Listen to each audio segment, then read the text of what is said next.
Hello and welcome to the V2 Football Podcast. I'm your host Shane Lees, and joining me this week I've got Chris Lapin. Or Lapin. Look, it's French. I learned rabbit when I was young. Chris Lapin, Rabbit Man, and Anthony Kendrick. Hello. Hello. But we're going to move on to the other major story that's happened. Major story. Has there been another major story?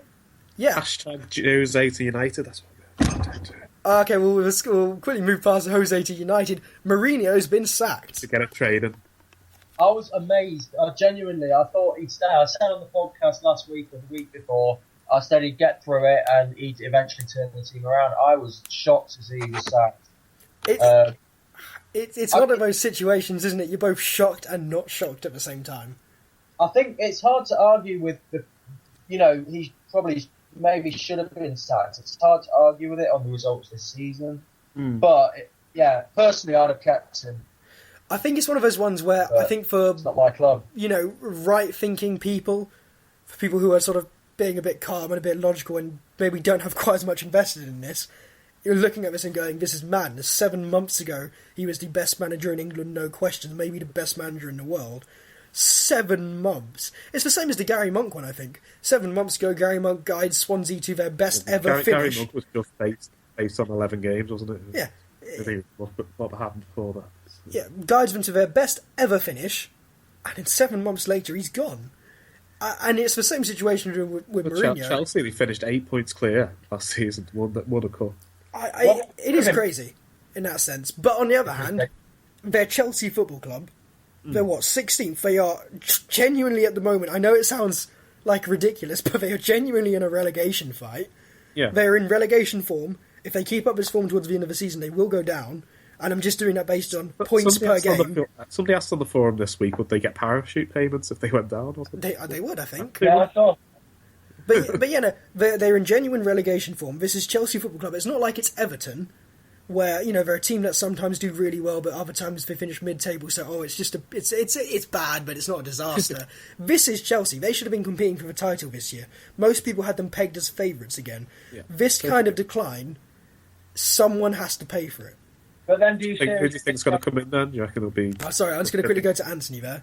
Sorry. Do you think there's a serious risk Chelsea will get relegated though? Like, if they kept Mourinho, because I don't see that happening. I think they'd have had a bad season, but they would have. But this season next would have got out of bad form. I want to say no, they wouldn't have got relegated, but at the same time, everyone kept saying this next game will be where they kickstart. This next game will be where they kickstart, and it just it's not like they were suddenly like improving the way they were playing and just not getting the results, was it? They were just they were getting worse. The game against Southampton where we beat them 3-1, I said at the time we were quite lucky that they played well. They have started playing worse since then, and that was when people started turning around and saying this is a full-blown crisis now, and they've declined. So as much as I want to say if they kept Mourinho they wouldn't have got relegated, at what point would this have all started turning around? Because we're approaching the midway point of a season, and he's going to start playing all the same games over again. He's going to have the hard teams to face all over again. I wouldn't have wanted to say there's in a relegation fight because it sounds so ridiculous. Chelsea, Mourinho, Hazard in a relegation fight. But at the same time, you can't deny the form they're in. We've not played Man United yet. So they'd still have 2 of those games against a team that just doesn't concede goals. I can understand why they sat Mourinho based on the current season and the fact this is Chelsea Football Club. There's no manager who should have put them in this position. Even someone like Mark Hughes or Sam Allardyce would probably have not got them in this position. But then I also think what a manager does the season before and the kind of loyalty they've shown should go a lot further than it has done. He came back after he was sacked. Let's remember that. That's a big deal. He didn't walk away back then. It wasn't mutual. He was sacked and it was completely ridiculous. He came back because he came back for the fans. He came back because he loved the club. And then he goes and guides, I think it's 2 trophies and a title? Yeah. So do you think they're being unfair to Mourinho? Yeah, I do, because he showed that team a lot of loyalty, he showed them a lot of commitment. He took them to a title, that was what they wanted. And I think it was the players. I don't think it was Mourinho. Mourinho made mistakes, but they were mistakes that the players deliberately escalated. John Terry, the substitution, when he got substituted, a lot of people blew it out of proportion and said it's a massive, massive deal. I didn't agree with that. But it turns out it's looking like that was a big deal. And for me, that's someone like John Terry throwing his toys out the pram. That's him saying, I'm not a starter now, I'm going to turn this dressing room against you. Instantly. All those years of loyalty and, we love the manager, turned around because some petty little player can't stand being taken off the pitch for half a game. Fuck off. And it's the players getting the manager sacked, I think. They've been the ones who've been underperforming. It's clear Jose Mourinho's tried multiple different things to try and turn it around. The players aren't having it. And at that point, yes, you can say he's lost the dressing room. At the same time, you have to say, surely at some point, players have to be held accountable, and not the manager. So for me, I think Mourinho's been hard done by. He'll be right back in a top job in no time. I have no doubts about that. United hashtag. But yeah, I can understand why it's happened now, because of the season they've had.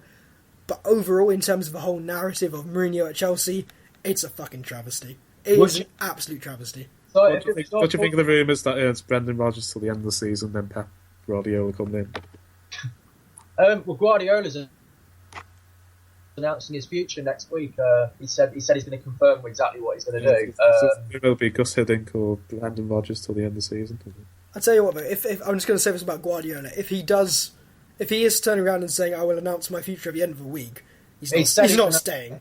He said he's going to confirm exactly what he's doing on Tuesday. Yeah, but there's a very easy way to look at it. If he was planning on staying at Bayern, he wouldn't have turned around and said, I'll tell you all in a week. He'd have gone, no, what do you want about? I'm staying at Bayern, you nutters. That's all that confident. It would have been a quick question in a press conference, slapped away with the back of his hand. If you turn around and say, I'm going to declare what I'm going to be doing next year in a week, that's a setup for, I plan on leaving. A new contract or something with Bayern, it could be, I don't think he'll be there next year. I have to say, I don't think Guardiola will be a good appointment. I don't think he'd be a good appointment for Chelsea. I don't think he'd be a good appointment necessarily for any Premier League club. Because I think with Guardiola, he is the kind of manager who can build on a good thing, but he's the kind of manager who requires a team to have dominance. Look at his history. It's Bayern and it's Barca. It's teams who, in those Guardiola years, never had any questions about whether or not they were seriously being challenged for the league. And they use that and they springboard that into good European success. At a team like Chelsea or United or any other team in the Premier League, every single game is a challenge. You don't have the luxury of dropping off. Every single game is a challenge, and you don't have a winter break. You can't play the kind of physically demanding football they play there, of passing around teams all the time. You just can't do it. So I think, as much as he could be a good appointment, it's so much of a risk because you just have no guarantee the tactics are going to work out. Other managers have tried that high pressing system, and so far none of them have done it for a season, because eventually they drop off. And no team since Sir Alex Ferguson has managed to put a dominance on the Premier League. So I think it all is kind of like pointing towards he comes in, everyone gets really, really excited, it's Guardiola, and then actually turns out him in the Premier League's not a good fit. Almost a bit of a Van Gaal situation. Van Gaal was very good at teams which were dominant, but he was not particularly good with a team where you're going to have to fight for every single game when you're playing teams like Crystal Palace, and Crystal Palace are battering you. So I don't think Guardiola would be the man. Well, Gus Hiddink's the favourite for the job, with Sky Bet anyway. Which is almost very surprising considering how badly he did with the Netherlands. Well, the thing is, in terms of betting anyway, it counts if you manage for 10 games, you're considered the permanent manager of a side. So, Gus Hiddink on a deal till the end of the season. It wouldn't be ridiculous. It would be almost kind of similar to Benitez coming in. I have to say I can't see Rodgers doing it because Rodgers would not want to come in for less than a season. I don't think Rodgers would Yeah. Interim manager. But then Benitez wasn't happy with it and only knew he was the manager after. Okay, well, let's sort of sum up. Who would we think would be the best fit for Chelsea? Short term or long term? Whichever way you want to go about it. I'd like Hiddink to the end of the season, and then what's his name? The Atletico coach, Simeone. Simeone. Yeah. I think Simeone would be a good fit. Personally, I'm going to go again with someone they've gone to before, Carlo Ancelotti. I was going to say that, but I don't think he'd go back. I don't think he'd go back now, but I think he would be the ideal fit. He knows the league. He's good at the league. He's a very versatile coach. it's kind of like of all the top managers that are around and are available and you could potentially get, especially if you threw enough money his way, it's Carlo Ancelotti, for God's sakes. He's probably the best one out there at the moment. I think everyone else is kind of a risk. I think somebody who if you want to take a risk, I'd give Pochettino a chance at a big club. He's only been at Tottenham for 16 games, hasn't he? Yeah, but he was good at Southampton as well before. I'd really like to see him at a top club, but then I'm thinking United as well, to be honest. But yeah, if it was up to me, I would do everything to get Ancelotti in. Yeah, but I think there'll be some sort of interim deal for Hiddink or possibly Brendan Rodgers. I don't know, someone. And then I think Guardiola's there next season. How funny would it be if it was Rodgers? I will ask one quick question to both of you because you're United fans. Let's say Louis van Gaal gets sacked by Christmas. You're basically United. Would you genuinely want Jose Mourinho at United? The style of football he plays, remember all of that sort of stuff included. Would you want him? United, no. No. I'd have him. Okay. Hello, this is Bianca Westwood from Gillette Soccer Saturday on Sky Sports, and you are listening to the V2 Football Podcast.